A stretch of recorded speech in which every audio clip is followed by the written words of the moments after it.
Shalom semuanya, bertemu kembali dengan saya Kersogo di channel ini.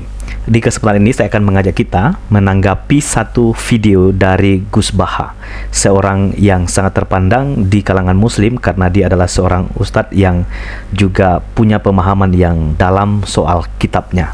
Nah, dia membahas soal siapa yang menciptakan langit dan bumi, lalu dia menyinggung soal Yesus Kristus. Nah, masa duluan bumi baru Yesus yang katanya adalah Tuhan baru lahir? Masa bumi duluan baru Yesus lahir? Nah, kita akan tanggapi videonya. Kita akan mendengar videonya terlebih dahulu. Nggak apa-apa kamu ngaku Tuhan, nggak apa. Kamu ngaku Tuhan nggak apa-apa. Berhala-berhala itu ngaku Tuhan nggak apa-apa. Tapi saya ingin tanya, am khalaqus samawati wal ardu, apa mereka menciptakan langit dan bumi? Ya bala yuqinun, mereka pun nggak yakin. Makanya sebagian ayat Allah nak tanya, nggak apa-apa Mat, kamu bilang saja mereka kalau ingin jadi Tuhan saja. Oke.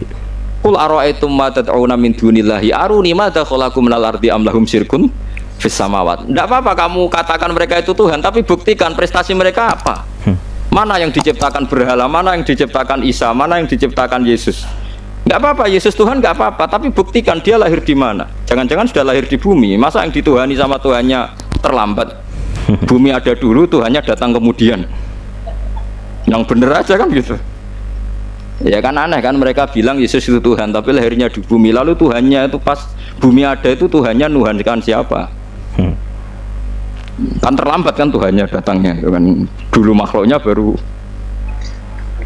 Tuhan itu. Itu kan aneh gitu. Lah itu Ya, itulah statement yang disampaikan oleh Gus Baha, teman-teman. Dan kita perlu tanggapi dan berikan penjelasan terkait dengan statement yang keliru ya, karena dia hanya melihat Yesus sebagai seorang nabi. Tentu saya sangat paham bahwa pemahaman mereka melihat Yesus itu memang dia hanya sebatas nabi. Itulah sebabnya dalam video ini saya akan memberikan bantahan saya, jawaban saya terkait dengan statement yang disampaikan oleh Gus Baha. Ya teman-teman, kalau tadi kita sudah mendengarkan statementnya, saya coba meringkas apa yang sudah disampaikan oleh Gus Baha. Dia membahas soal siapa yang menciptakan langit dan bumi. Ya, dia juga mengutip satu ayat, saya tidak tahu ayatnya di mana, tetapi intinya gini, nggak apa-apalah ya kalau ada orang yang mengaku, apakah itu berhala, mengaku dirinya sebagai Tuhan, atau Isa mengaku sebagai Tuhan, atau Yesus sebagai Tuhan, tapi tunjukkanlah prestasi mereka. Lalu dia tanya, kalau memang mereka adalah Tuhan, mana yang diciptakan Yesus? Nggak apa-apa Yesus disebut Tuhan, tetapi buktikan Yesus lahir di mana? Ya, jangan-jangan sudah lahir di bumi, masa bumi duluan ada, baru Yesus hadir? Kan aneh. Itu yang disampaikan oleh Gus Baha. Nah, terkait dengan statement itu teman-teman, kita akan memberikan penjelasan. Kita kembali kepada apa kata Alkitab mengenai Yesus Kristus. Saya tidak ingin menjadi pembela Yesus, tapi saya ingin menunjukkan kepada Anda bahwa apa kata Alkitab mengenai Yesus Kristus. Satu hal yang teman-teman harus ketahui, Yesus Kristus itu diakui atau tidak diakui sebagai Tuhan, dia tetap Tuhan. Ya, jadi pengakuan tidak mempengaruhi ketuhanan Yesus. Jadi kita sangat bersyukur ya. Bagi saya itu adalah sesuatu yang sangat spesial, karena dari banyak orang yang nggak percaya Yesus sebagai Tuhan, kita menerima dia, percaya kepada dia bahwa dia adalah Tuhan.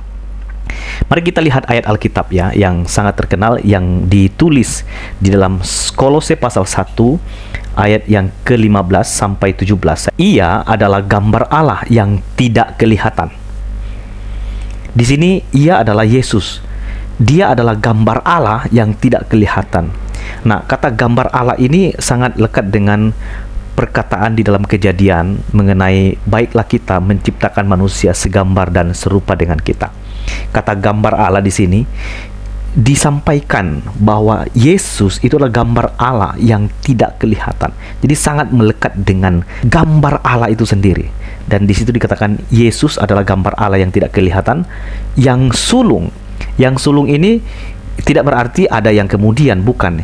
Tetapi artinya adalah yang paling utama. Nanti di ayat selanjutnya ada dia yang sulung dan dialah yang paling utama. Jadi Yesus adalah gambar Allah yang tidak kelihatan, yang sulung, lebih utama dari segala yang diciptakan. Dan ayat 16, karena di dalam Dialah telah diciptakan segala sesuatu, baik yang ada di surga, yang ada di bumi, dan yang kelihatan dan yang tidak kelihatan, baik singgasana maupun kerajaan, baik pemerintah maupun penguasa, segala sesuatu diciptakan oleh Dia. Jadi intinya ini. Jadi kalau pertanyaan Gus Baha tadi, siapa yang ciptakan manusia? Apa yang diciptakan oleh Yesus? Alkitab menjawab begini, teman-teman. Segala sesuatu diciptakan oleh Dia. Jadi langit dan bumi ini adalah ciptaan Allah. Yesus Kristus adalah pencipta karena Dia adalah Tuhan. Ia ada terlebih dahulu dari segala sesuatu, dan segala sesuatu ada di dalam Dia. Maka Dia adalah kepala tubuh, yaitu jemaat. Ialah yang sulung, yang pertama bangkit dari antara orang mati, sehingga Ia lebih utama dalam segala sesuatu. Karena seluruh kepenuhan Allah berkenan diam di dalam Dia. Jadi kalau pertanyaannya tadi siapa yang menciptakan langit dan bumi, ya jawabannya gampang sekali. Yang menciptakan langit dan bumi adalah Yesus. Yesus adalah Tuhan. Kemudian Yohanes pasal 1 ayat yang 1 dan 2 dan 3. Pada mulanya adalah firman. Firman itu bersama-sama dengan Allah, dan firman itu adalah Allah. Ia pada mulanya bersama-sama dengan Allah. Segala sesuatu dijadikan oleh Dia, dan tanpa Dia tidak ada suatu pun yang telah jadi dari segala yang dijadikannya. Jadi segala sesuatu dijadikan oleh Dia, dan tanpa Dia tidak ada sesuatu pun yang jadi.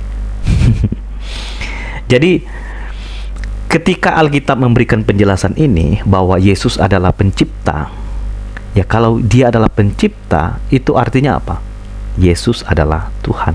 Itulah sebabnya kita percaya yang menciptakan langit dan bumi adalah Tuhan. Lalu argumentasinya tadi, bagaimana dengan kelahirannya? Masa bumi duluan lalu Yesus baru lahir? Nah, disinilah ketidakpahaman dari Gus Baha mengenai pribadi Yesus Kristus. Dia nggak tahu siapa Yesus. Itulah sebabnya kalimat penting ketika dia berbicara kepada orang-orang Yahudi mengenai siapa Dia sesungguhnya.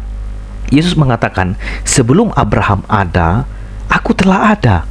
Itu keberadaannya sebagai apa? Yang ilahi. Tetapi jangan lupa, waktu Dia lahir, itu semua sudah ada dalam rencana Allah. Itu bicara soal rencana penyelamatan Allah.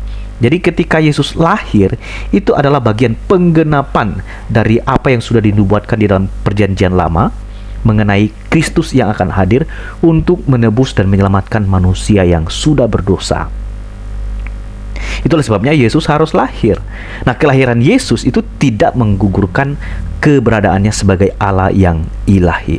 Nah, pada waktu Dia sudah dinubuatkan bahwa Dia akan datang ke dalam dunia, maka di momen Natal yang sudah kita rayakan bulan lalu, kita mengingat Kristus pernah datang ke dalam dunia. Nah, kehadirannya ke dalam dunia bukan berarti menjadikan Dia bukan Allah. Karena Dia lahir. Dia lahir karena Dia punya misi untuk apa? Menyelamatkan manusia. Dengan lahir menjadi manusia, karena manusia yang sudah berdosa harus ditebus oleh manusia yang sempurna. Yesus Kristus datang ke dalam dunia dan sampai mati di kayu salib. Itulah karya keselamatan. Jadi kalau Anda mengaitkan masa bumi duluan baru Yesus lahir, nah itu karena tidak tahu cerita dan isi kitab suci orang Kristen. Hanya melihat Yesus lahir tok dan melihat Dia sebagai manusia. Yesus punya dua natur, Yesus sebagai Allah dan manusia. Itulah sebabnya kami percaya Yesus manusia 100% ya, tapi juga kami percaya Dia adalah Allah yang sejati. Itulah sebabnya kalau Anda tanya siapa yang menciptakan langit dan bumi, Yesus Kristus. Loh, bagaimana kemanusiaannya? Ya, Dia datang ke dalam dunia tujuannya supaya saya yang berdosa, orang yang percaya kepada Dia yang berdosa, memperoleh jaminan keselamatan. Jadi kalau Anda masih meragukan Yesus sebagai Tuhan, itu urusan Anda dengan Tuhan. Tapi yang jelas Alkitab mencatat Yesus adalah Tuhan. Yesus satu-satunya Allah yang dapat menjamin hidup kekal bagi mereka yang percaya kepada Dia. Itu saja tanggapan saya terkait dengan apa yang disampaikan oleh Gus Baha tadi. Tuhan memberkati kita semua. Shalom.